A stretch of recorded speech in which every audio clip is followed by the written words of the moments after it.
Saudara, Polres Metro Jakarta Selatan menahan selebritas Roy Kurniawan alias Roy Kiyoshi karena diduga mengonsumsi narkoba. Dari hasil tes urin, Roy dinyatakan positif mengonsumsi psikotropika jenis benzodiazepin. Satu lagi selebritas tanah air tertangkap karena narkoba. Kali ini Roy Kurniawan atau publik lebih mengenalnya dengan nama Roy Kiyoshi ditangkap polisi di Cengkareng, Jakarta Barat pada Rabu sore. Dari hasil tes pemeriksaan urin yang dilakukan polisi, Roy dinyatakan positif mengonsumsi psikotropika jenis benzodiazepin. Hari Rabu jam 5 sore. Bukan hari Kamis ya, Bu? Bukan, hari Rabu jam 5 sore. Jenisnya, Bu? Tadi sudah saya sampaikan jenis-jenisnya psikotropika, dan pada saat kita lakukan tes urin dia positif benzo, ya. Oke, teman-teman? Kondisinya, Bu? Kondisinya saat ini kondisinya? Kondisinya sangat baik, sangat sehat, ya. Benzodiazepin termasuk golongan obat penenang. Penggunaannya hanya diperbolehkan dengan menggunakan resep dokter.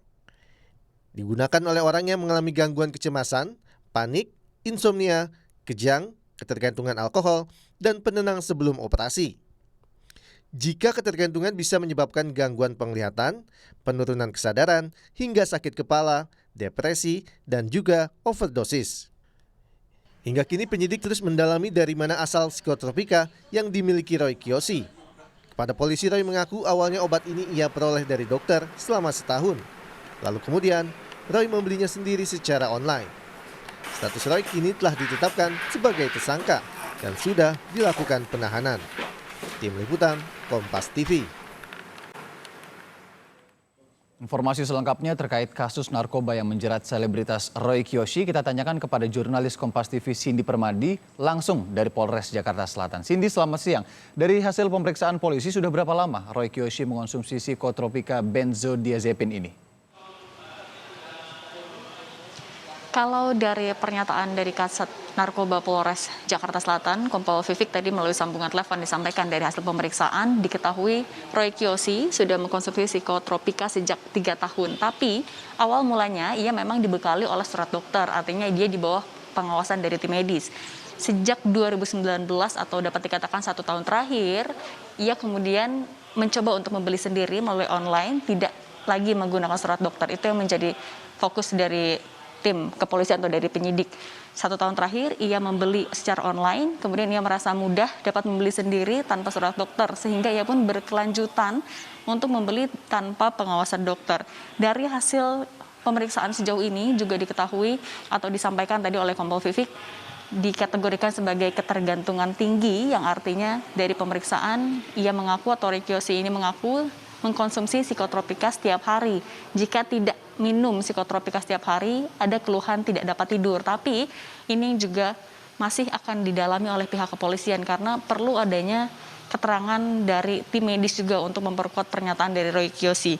Dalam penyidikan yang sedang didalami oleh tim penyidik, pertama adalah tentu saja perannya. Apakah memang Roy Kiyoshi ini sebatas pengguna atau pengedar? Tapi dari pemeriksaan sejauh ini disampaikan ia murni adalah pengguna saja, mendapatkan beli dari online dan tidak ada keterlibatan dari pihak-pihak lain.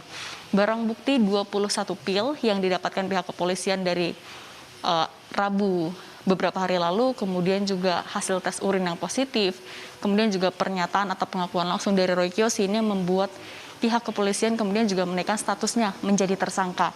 Masih mengutip dari Kompol Vivik, tadi disampaikan soal keterlibatan memiliki psikotropika tanpa surat dokter ini mengacu pada Undang-Undang Narkotika Pasal 54, kemudian juga Pasal 62 Undang-Undang Psikotropika, yang di situ sudah diatur bahwa pidana atau hukuman paling maksimal dapat dijatuhkan 5 tahun penjara dan juga pidana denda paling banyak 100 juta rupiah. Irianda.